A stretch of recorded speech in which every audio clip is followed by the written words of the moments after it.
Welcome back to the channel, guys. Today I'm going to be installing my head on our 4G63 that we're going to be putting in the talon. So before we get started, I want to make sure that I get everything prepped and ready to go. I have my ARP studs right here. Got all our information, what we need to do to install them. We have our lube. This is very important. We got to use this stuff.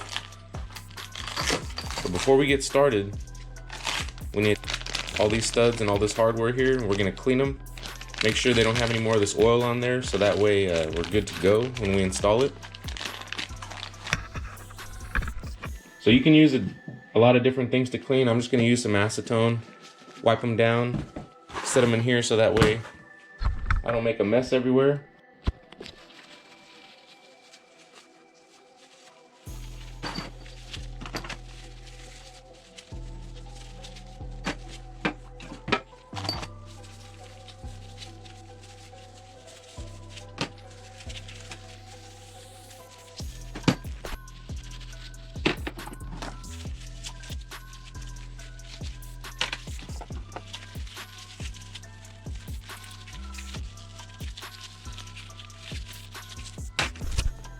All right, we got all this hardware all cleaned up.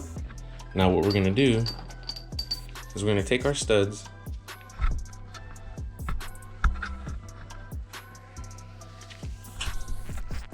make sure that our studs are clean, and we're gonna take the end that doesn't have the Allen, and we're just gonna thread them down into the block.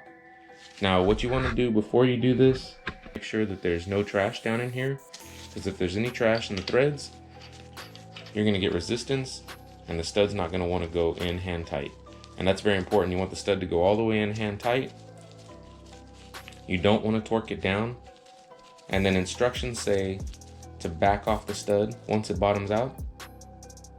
Back it off a quarter. And then you're going to move on to the next one. Now what you can also do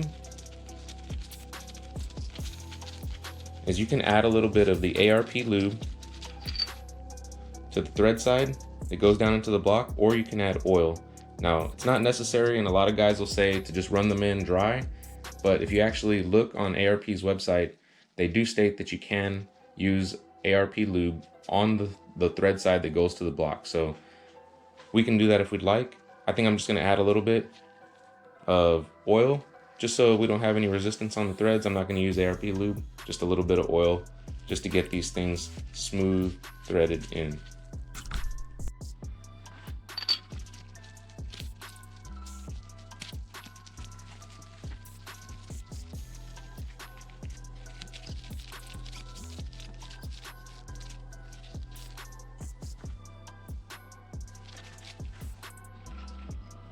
Now all I did was cut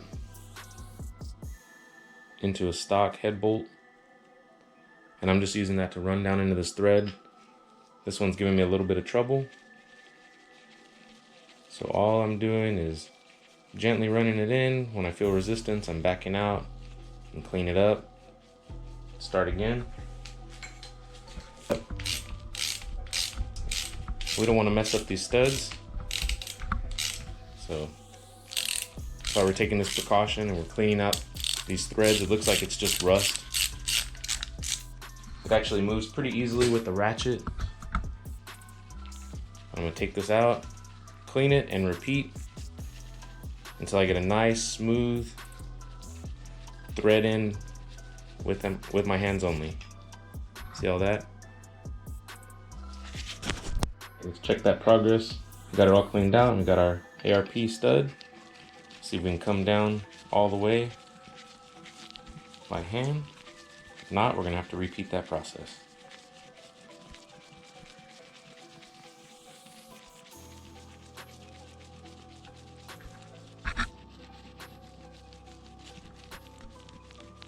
Looks like we're good.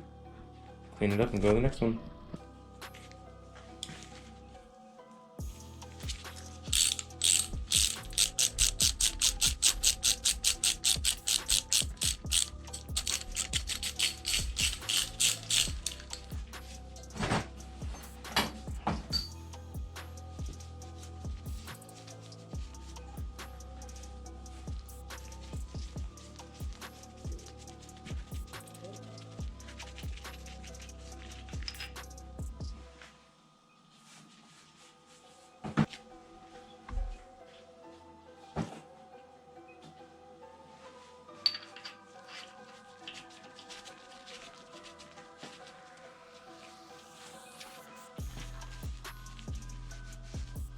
Now that we got all the studs in, everything's all cleaned off, I acetone the surface.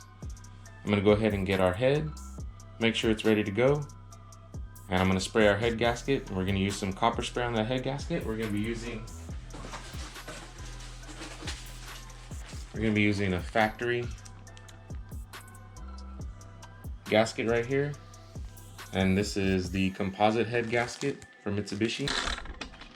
And the reason that we're going with this composite gasket as opposed to a multi-layer gasket is, number one, we're not really going for really high horsepower. Number two, this deck surface hasn't been cut. So this is actually the better option for something like this. Not everybody's gonna have their surface decked before they put a new head gasket on. So if that's the case, the better option is just going back with a gasket like this that came on your car from the factory. But if you do get this surface machined and you do have your cylinder head machined, the Mitsubishi MLS gasket, that's what I choose. I haven't had any problems. I run that on my Evo and my Eclipse and daily drove them for years, never had any trouble. So that's a good option for sure. And here's the fresh cylinder head that just came back from the machine shop with the springs and retainers from the Evo 8 along with the valves. Really appreciate that. Shout out to Jason. And the head's been shaved and it's ready to go. So we should have a good mating surface here, along with a good mating surface right here. I wanted to make note that it's very important that just because the head comes back from the machine shop, a lot of guys will assume that it's clean and ready to go, but it's really the responsibility of the person who's assembling the engine. Make sure it's clean, don't just assume.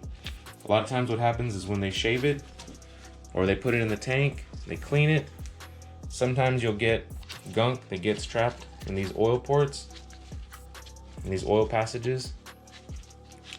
You can go ahead and remove these little plugs and you can clean out those passages. You can spray brake clean, air.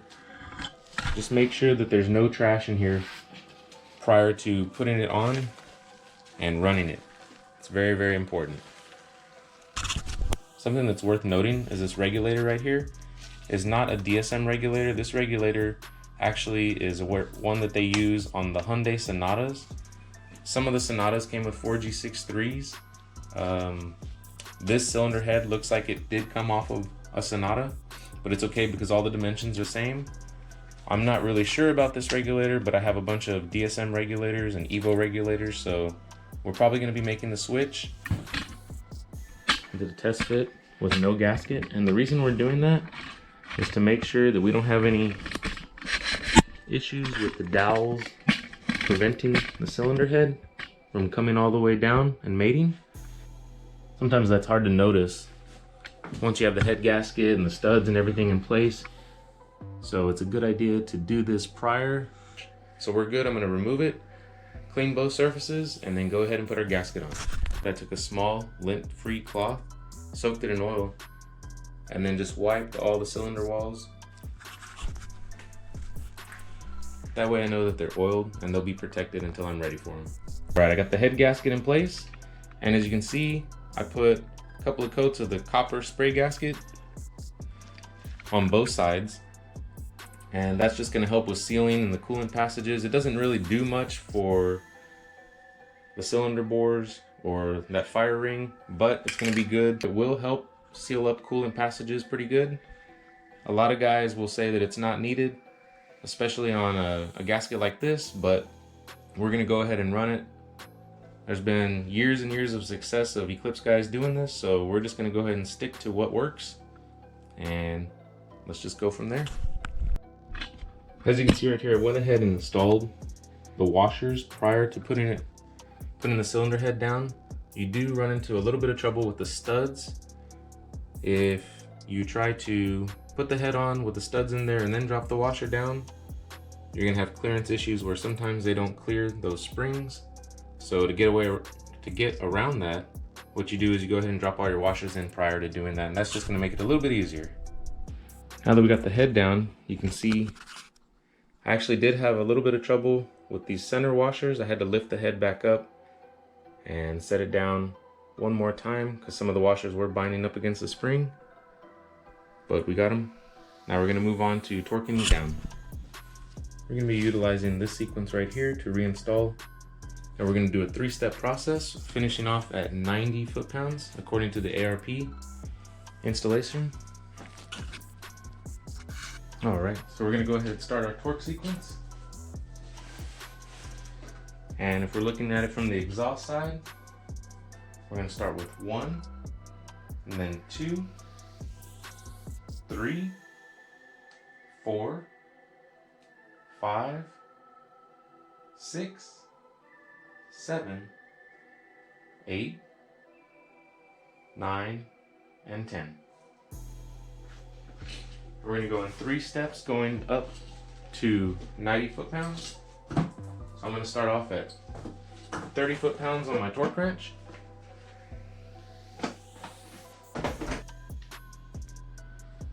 Right, starting out 30 foot-pounds.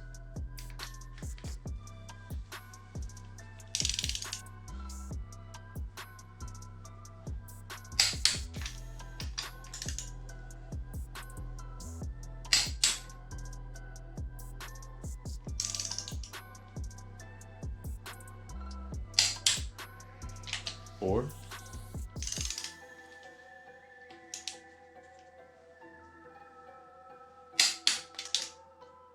5,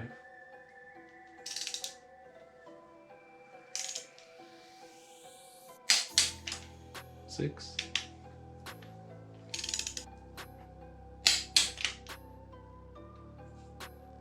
7,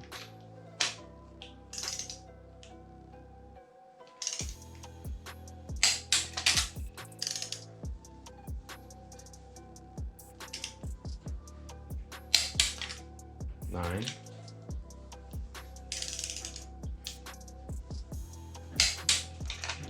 and 10.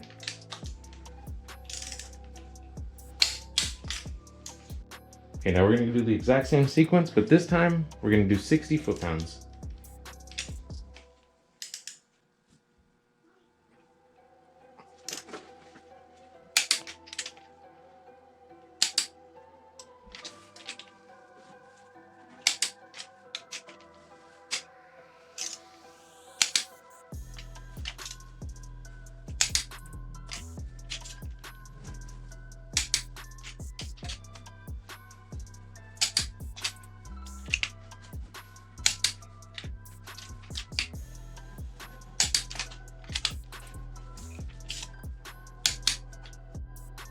All right, now we're moving on to 90 foot-pounds, and this is what ARP recommends for this setup.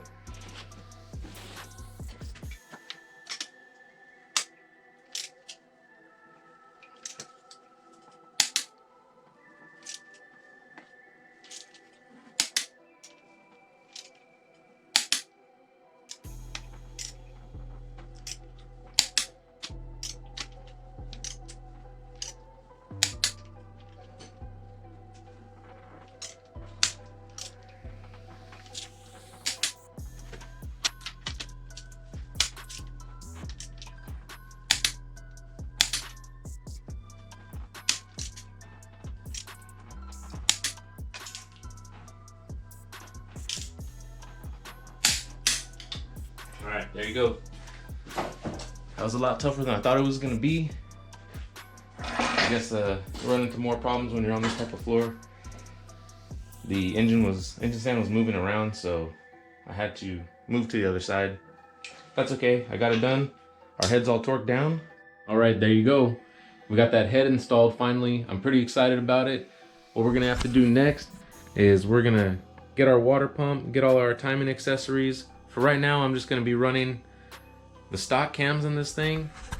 Once we get everything all up and running and I know the car is good to go, then we'll swap out to different cams, swap out the turbo. But for right now, all I wanna do is try to get this car on the road. So if you like this video, don't forget to hit the like button and subscribe if you haven't already. And I'll see y'all in the next one.